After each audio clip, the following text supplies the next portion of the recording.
السلام علیکم عزیز طلباء، سیوک سبجیکٹ ساتھ پروفیسر ندیم آپ سے مخاطب ہوں۔ ہمارا آج کا ٹاپک مثاق لکھنؤ پیکٹ ہے۔ تو ہم دیکھتے ہیں کہ اس کا پس منظر، اس کے اہم نکات اور اس کی اہمیت تحریک پاکستان کے حوالے سے کیا ہے۔ تو آئیے چلتے ہیں ہم اپنے لیکچر کی طرف۔ مثاق لکھنؤ آل انڈیا مسلم لیگ اور انڈین نیشنل کانگریس کے مابین 1916 میں ایک معاہدہ طے پایا۔ مسلمانوں کی جو نمائندہ سیاسی جماعت تھی مسلم لیگ، اور ہندو کی جو سیاسی نمائندہ جماعت انڈین نیشنل کانگریس، ان دونوں کے درمیان ایک معاہدہ طے پایا جسے معاہدہ لکھنؤ کے نام سے یاد کیا جاتا ہے، یا لکھنؤ پیکٹ بھی کہتے ہیں اسے۔ 1916 میں یہ طے پایا۔ یہ معاہدہ اصل میں دو جماعتوں اور صرف جو جماعتوں کے درمیان نہیں تھا بلکہ دو قوموں کے درمیان بھی تھا، جس کی بہت زیادہ سیاسی اہمیت تسلیم کی جاتی ہے۔ معاہدہ لکھنؤ بنیادی طور پر قائد اعظم کی سیاسی اور ان کی جو معاملہ فہمی تھی اس کو ایک خاص شناخت کے طور پہ اسے یاد کیا جاتا ہے کہ ان کی فراست اور سیاست کا ایک عظیم کارنامہ تھا۔ اب اس کا ہم دیکھتے ہیں پس منظر کیا تھا، اس کا بیک گراؤنڈ کیا تھا، کہ سیاسی حوالے سے کون سے ایسے معاملات ہوئے کہ مسلمانوں کو یا مسلمانوں کے جو قائدین تھے ان کو ہندوؤں کے ساتھ اس معاہدے کی طرف جانا پڑا۔ وہ کون سے ایسے سیاسی طور پہ محرکات تھے، وجوہات تھیں۔ سب سے پہلے یہ کہ 1906 میں آل انڈیا مسلم لیگ قائم ہوئی اور اس کی کوششوں سے 1909 کی منٹو مارلے اصلاحات میں مسلمانوں کو جداگانہ انتخابات کا حق دیا گیا۔ ایک وجہ تو یہ تھی۔ دوسری، 1911 میں تقسیم بنگال کو انگریز حکومت نے ختم کر کے مشرقی اور مغربی بنگال کو دوبارہ سے ایک صوبہ بنا دیا، یہ ایک صوبے میں مدغم کر دیا، اس کو دوبارہ سے یکجا کر دیا۔ یہ تقسیم بنگال 1905 میں ہوئی، اور ہندوؤں کی بہت زیادہ اسٹرگل یا ان کی جو احتجاج تھا اس کی انہوں نے 1911 میں یہ لامحالہ طور پہ اپنے انجام کو پہنچی، اور دوبارہ سے جو بنگال کا صوبہ تھا وہ ایک ہی صوبے میں دوبارہ تبدیل ہو گیا، جس سے اس بات سے بھی، کیونکہ اس تقسیم بنگال سے مسلمانوں کے بہت زیادہ فوائد وابستہ تھے۔ جب دوبارہ وہ کینسل ہو گئی، منسوخ ہو گئی، تنسیخ بنگال ہوئی، تو اس سے کیا ہوا کہ مسلمانوں کو بہت زیادہ ان کا حوصلے پست ہو گئے، ان کی دل شکنی ہوئی۔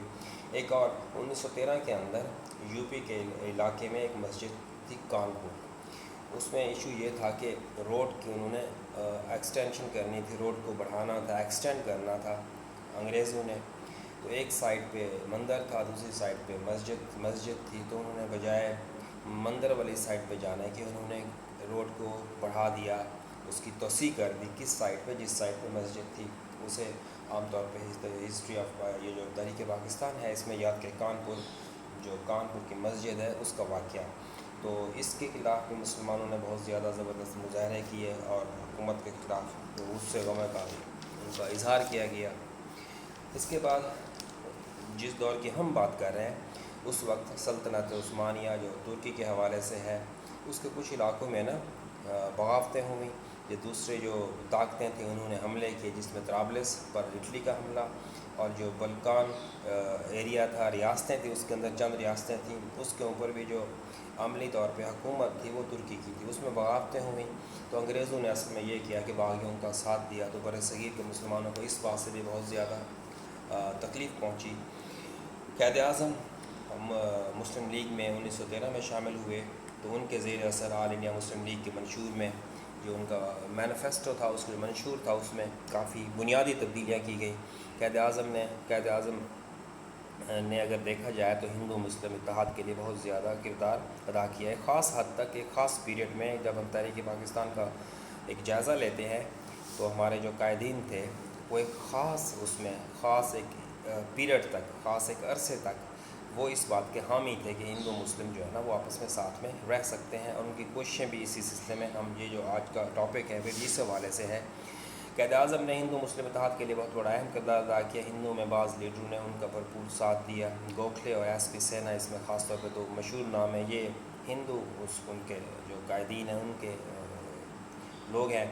حکومت کے خلاف مسلمانوں کے رویے کو مولانا محمد علی جرح، یہ جو آپ کے 2-3 نام ہیں، یہ کافی اس حوالے سے جو صحافت ہے مسلمانوں کی اس میں تحریک پاکستان کا یہ جو بڑا کردار ہے مولانا، اس میں اسپیشلی یہ 3 نام مولانا محمد علی جوہر، اس کے بعد مولانا ابوالکلام آزاد اور مولانا ظفر علی خان، یہ تینوں لوگ اپنے اخبارات نکالتے تھے. تو انہوں نے بھی جو مسلمانوں کے خلاف رویہ تھا، تو ان اخبارات کے ذریعے اس بات کو انہوں نے کیا کیا، عام بندے تک یا حکومت تک اس بات کو پہنچایا. مولانا محمد علی کا جو اخبار تھا وہ کامریڈ، اور اس کے علاوہ کامریڈ اور ہمدرد، اور مولانا محمد علی آزاد کا جو اخبار الہلال، اور مولانا ظفر علی خان کا اخبار زمیندار. 1911 میں الہ آباد کانفرنس ہوئی. اس کانفرنس میں ہندو مسلم یکجہتی کی ضرورت محسوس کی گئی. دونوں جماعتوں کے بڑے بڑے سیاسی جو لیڈر تھے وہ کانفرنس میں شامل ہوئے. ان میں چند مسلمانوں کا نام قائد اعظم محمد علی جناح، اس میں مولانا محمد علی جوہر، یہ لوگ. اور اگر ہندوؤں کی طرف آپ آئیں تو اس میں موتی لال نہرو، گوکھلے، یہ قابل نام جو ذکر ہیں وہ اس کانفرنس میں شامل ہوئے. کانفرنس میں جو دونوں جماعتیں شامل تھیں انہوں نے باہمی تعاون پر آمادگی کا اظہار کیا.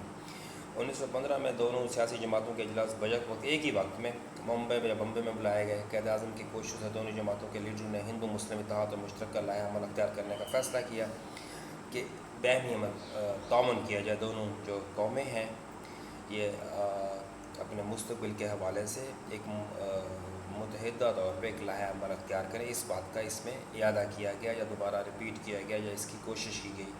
انہوں نے مسلمانوں کے دستور کے لیے متفقہ خد و خال اپنانے کی بات کی کہ اس کی جو شکل و صورت ہو، جو بھی دستور یا آئین بنے وہ متفقہ ہوں، دونوں قومیں اس کے اوپر متفق ہوں، اس کی شکل، اس کا اسٹرکچر ایسا ہو. خد و خال میں اسٹرکچر. اور دونوں جماعتوں کے لیڈروں نے آئندہ ہونے والے اجلاس سے پہلے کوئی فارمولہ عکس کرنے کے لیے، نکالنے کے لیے، بنانے کے لیے کام شروع کر دیا. اب آتے ہیں جب مین اس کا جو ہے آپ کا لکھنؤ پیکٹ کا اجلاس. 1916 میں دونوں جماعتوں کا سالانہ اجلاس لکھنؤ مطلب کیے گئے. مسلم لیگ کا اجلاس کیسری باغ میں منعقد ہوا. اس کی صدارت قائد اعظم نے کی. کانگریس کے جو اجلاس ہوا اس کے جو صدر تھے موجمدار تھے. دونوں نے اپنے اپنے خطبوں میں ہندو مسلم اختلافات کو ختم کرنے اور جو آئین یا دستور ہے اس کی تشکیل کے حوالے سے جو بنیادی پوائنٹس تھے یا نکات تھے ان پر متفق ہونے کی حمایت کی. اجلاس کے دوران انڈین نیشنل کانگریس اور آل انڈیا مسلم لیگ کی ایک مشترکہ کمیٹی تشکیل دی گئی. کمیٹی نے ایک مشترکہ فارمولہ باقاعدہ طے کیا. فارمولے کی جو منظوری یا توثیق یا ریکٹیفیکیشن جو ہے نا وہ دونوں جماعتوں کی ورکنگ اس میں ورکنگ کمیٹی تھیں. ان کمیٹیز نے انہوں نے دی. اس فارمولے کے مطابق جو مصداق لکھنؤ کی شرائط ہیں، جو پوائنٹس ہیں، جو نکات ہیں وہ درج ہے. سب سے پہلے جو مرکزی سینٹرل اسمبلی تھی، مرکزی اسمبلی کے کل ارکان کتنے ہوں گے؟ 150. اس میں سے 4 اور 5 جو ہے نا وہ ارکان ان کا الیکشن کیا جائے گا، جیسے الیکشن ہوتا ہے باقاعدہ ووٹنگ کے ذریعے. اور باقی جو 1/5 ہوں گے تو وہ کیا ہوں گے، وہ حکومت ان کو نامینیٹ کرے گی، نامزد کرے گی. ان کے الیکشن نہیں ہوں گے، ان کی نامزدگی ہوگی. ان کو مسلمان ارکان کی جو تعداد ہے وہ 1/3 ہوگی، 1/3. اور اس کی اسمبلی کی میعاد 5 سال ہوگی. صوبائی اسمبلیاں جو ہوں گی اس میں کیا، اس میں ہر صوبائی اسمبلی کے کل ارکان جو ہے نا 4 اور 5 منتخب کیے جائیں گے، 4/5 جسے آپ کہہ سکتے ہیں. اور 1 اور 5 جو ہے نا وہ 1/5 وہ جو ہے نا وہ کتنے، وہ کیا ہوں گے، کچھ 4/5 منتخب ہوں گے اور 1/5 جو ہے نا وہ آپ کے نامینیٹ یا نامزد کیے جائیں گے. ہر اسمبلی میں مسلمانوں کے لیے جداگانہ علیحدہ سے سیٹیں رکھی جائیں گی. صوبائی اسمبلی میں مسلم نشستوں یوں ان کا جو ہے نا فکس کی گئی، تعین کیا گیا ان کو. ان کی تعداد اس طرح کی گئی کہ ہر علاقے کے حوالے سے، ہر صوبے کے حوالے سے، پنجاب میں 50%، آپ کے جو بنگال 40، یو پی 30، مدراس 15%، بامبے میں 33%، اور سی پی میں 15%، اور بہار کے اندر 25%. جداگانہ الیکشن کا مطالبہ بھی اس جو آپ کا ہے نا پہلے 1909 میں انگریزوں نے تسلیم کیا اور ہندوؤں نے اس میں آپ کا جو ہے نا یہ والا جداگانہ مسلمانوں کے حوالے سے اس میں تسلیم کیا جو آپ کا لکھنؤ پیکٹ ہے، مسلم معاہدہ لکھنؤ. مرکزی اور صوبائی اسمبلی کے انتخابات جداگانہ بنیاد پر ہوں گے. مسلمان ووٹر صرف مسلمان نشستوں کے لیے ووٹ دیں گے اور ان نشستوں پر مسلمان ہی امیدوار ہوں گے. 1909 کے اصلاحات میں مسلمانوں کو جداگانہ انتخابات حق ملا تھا. کانگریس نے اس کی منظوری دے دی، اس کو ریکٹیفائی کیا جائے، اس کی توثیق کی. اب ایک دوسرا اصول جو ہے نا ویٹیج کا اصول کہا جاتا ہے، اضافی نشستوں کا. اس اصول کے تحت جو لوگ تعداد میں کم ہیں اقلیتیں ان کو مؤثر نمائندگی دینے کے لیے انہیں ان کی تعداد سے زیادہ نمائندگی دی گئی. مثلا پنجاب اور بنگال میں مسلمانوں کی تعداد 55% تھی، زیادہ تھی، لیکن انہیں بالترتیب جو سیٹیں ہیں وہ ان کی آبادی کے حوالے سے کم 50 اور 40% نمائندگی دی، تاکہ غیر مسلم جو لوگ ہیں جن کی تعداد کم ہے ان کو زیادہ سے زیادہ نمائندگی دی جا سکے. جبکہ دوسرے صوبے جہاں پہ مسلمانوں کی تعداد کم تھی ان کو سیٹیں کیا گئیں ان کی آبادی کے حوالے سے زیادہ دی گئی. اب حق کے استرداد اس کا مطلب ہوتا ہے ویٹو پاور ایک لحاظ سے، کہ اگر کسی بھی جگہ پہ کسی بھی اس میں آپ کو فیصلے کی قانونی حوالے سے آئینی حوالے سے کہیں پہ بھی کہ کوئی قرارداد وغیرہ پیش ہوتی ہے تو اس کا فیصلہ اس کی صورتحال کیا بنے گی. فیصلہ ہوا کہ اگر کسی مسودہ قانون جو ایک رف ڈرافٹ ہوتا ہے آئین کا قانون کا، وہ اگر کوئی بھی فرقہ کسی بھی فرقے کے جو نمائندوں کا کتنے 3/4 نامنظور کر دیں، 3/4 اگر اس فرقے کے لوگ اس کے نمائندے نامنظور کر دیں تو ایسا مسودہ ایوان میں پیش نہیں کیا جائے گا. یوں اقلیتوں کے حقوق کا بیسیکلی تحفظ کیا گیا.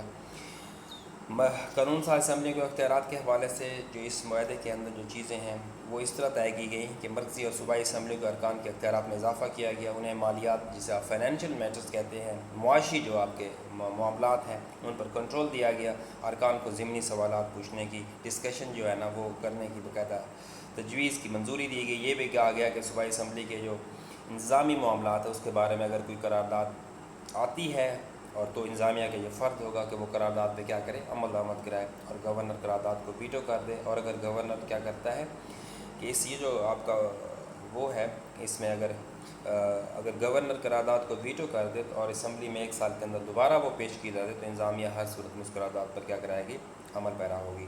مرکزی انتظامیہ جو ہے مرکز میں انتظامی سربراہ کون ہوگا، گورنر جنرل ہوگا جسے برطانیہ حکومت مقرر کرے گی. اسے ایک انتظامی کونسل کا تعاون حاصل ہوگا جس کے آدھے ارکان کا تعلق برصغیر یا لوکل لوگ ہوں گے. گورنر جنرل وہ آتا تھا آپ کی جو ہے نا برطانیہ حکومت کی طرف سے، اس کی اپنی ایک انتظامی کونسل تھی، کیبنٹ سمجھ لیں وہ تھی، اور اس میں یہ طے پایا کہ اس کی کیبنٹ ہوگی، جو کونسل ہوگی، اس کے جو آدھے ارکان ہوں گے وہ مقامی طور پہ یا برصغیر سے لیے جائیں گے. جب صوبائی اسمبلی کی بات کرتے ہیں اس میں یہ صورتحال تھی کہ ہر صوبے میں برطانوی تاج کی طرف سے، برطانوی حکومت کی طرف سے صوبائی گورنر انتظامی مشینری کا سربراہ ہوگا، تمام کاموں کی نگرانی کرے گا.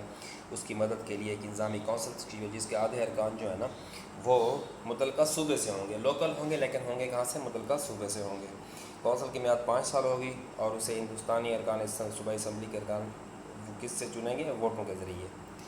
مساق لکھنؤ پہ تنقید بھی ہے، اس میں کچھ تحفظات بھی تھے کچھ لوگوں کے، وہ دیکھتے ہیں وہ کون سے ہیں.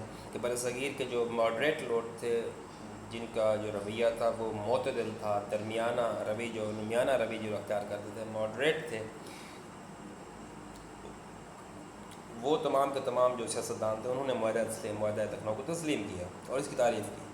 معاہدے کو ہندو مسلم اتحاد کی معراج کہا جاتا ہے. پیک ایک لحاظ سے کہا جاتا ہے کہ یہ جو اونچائی تھی، مطلب سب سے زیادہ اہم ایسا مقام اگر ہم تاریخ پاکستان میں پڑھے تو یہ جو دونوں فریقین تھے، پارٹیز تھیں، مسلم لیگ اور کانگریس یا ہندو اور مسلمان، جس جگہ پہ آ کے یہ سب سے قریب تھے وہ یہ والا آپ کا ہے. تو البتہ فرقہ پرست ہندو لیڈروں نے معاہدے پہ کڑی تنقید کی. ان میں لالا لاجپت رائے، سوامی شرودھن اور مدن موہن مالویہ یہ سر فہرست ہیں. یہ وہ لوگ ہیں جنہوں نے یہ اصل میں ایک لحاظ سے وہ تھے یا فرقہ پرست تھے، تو انہوں نے اس کے اوپر تنقید کی. اسی طرح جب ہم اس میں آتے ہیں مسلمانوں کے حوالے سے بات کرتے ہیں تو پنجاب اور بنگال میں مسلم اکثریت کو وہ کہتے ہیں اقلیت میں تبدیل کر دیا گیا. ڈاکٹر علامہ اقبال اور چودھری خلیق الزمان نے اس فیصلے کو مسلمانوں کے مفاد کے منافی قرار دیا. مولانا ظفر علی خان نے بھی اس معاہدے کی کیا کی، تھوڑی سی اس کے اوپر تنقید کی. بنگالی مسلمانوں جو بنگال سے مسلم رہنما تھے انہوں نے بھی اس کی کافی جو پوائنٹس سے ان کو تنقید کا نشانہ بنایا. وہ کہتے تھے کہ اس کی وجہ سے جو بنگالی مسلمان ہیں اس کی آبادی کے طرح سے جو سیٹیں ہیں وہ اصل مسئلہ یہ تھا نمائندگی کا تھا، وہ نمائندگی کے زیادہ سیٹیں کم کر دی گئی ہیں. اب اس کی اہمیت دیکھتے ہیں. معاہدہ لکھنؤ عام طور پہ قائد اعظم کی دور اندیشی، سیاسی بصیرت، فہم و فراست کا عمدہ نمونہ قرار دیا جاتا ہے. گوکھلے اور سروجنی نائیڈو نے انہیں ہندو مسلم اتحاد کا سفیر، ambassador of Hindu Muslim unity, یہ جو ان کو ٹائٹل ملا تھا قائد اعظم کو، یہ ان لوگوں کی طرف سے ملا تھا۔ قائد اعظم مسلمانوں کے حق میں بہت سے مفید فیصلے کروانے میں کامیاب ہوئے۔ ہر قوم کو 1932 میں آبادی کے تناسب کے مطابق نشستیں دی گئیں۔ آج معاہدے کو درحقیقت مسلمانوں کی کامیابی سے تعبیر کیا جاتا ہے۔ معاہدے کے روح سے انڈین نیشنل کانگریس نے مسلم لیگ کو مسلمانوں کی وحید نمائندہ جماعت تسلیم کیا۔ یہ ان کی بہت بڑی کامیابی تھی۔ اس کے ساتھ ہی یہ سچائی بھی کھل کر سامنے آئی کہ انڈین نیشنل کانگریس صرف کس کی جماعت ہے، جیسے عام طور پہ وہ دعویٰ کرتی تھی کہ وہ تمام بر صغیر کی نمائندہ جماعت ہے، ایسا نہیں تھا، وہ صرف ہندوؤں کی نمائندہ جماعت ہے۔ جداگانہ جو طریقہ کار ہے انتخابات کے حوالے سے، تو انڈین نیشنل کانگریس نے اس کو بھی تسلیم کیا اور مسلمانوں کو علیحدہ قوم تسلیم کیا، اور یہ ہمارا 1947 یا 1947 میں پاکستان کی بنیاد بنا۔ مسلم لیگ ایک عظیم سیاسی قوت بن کر ابھری اور آنے والے دور یا ادوار میں اس نے بہت اہم کردار ادا کرتے ہوئے دنیا کے نقشے پر ایک نئے ملک کا وجود بخشا۔ تو طلباء کرام، یہ تھا ہمارا آج کا لیکچر۔ امید ہے آپ اس سے پورا بھرپور طور پہ افادہ حاصل کریں گے، فائدہ حاصل کریں گے۔ اللہ آپ کا حامی و ناصر۔ خدا حافظ۔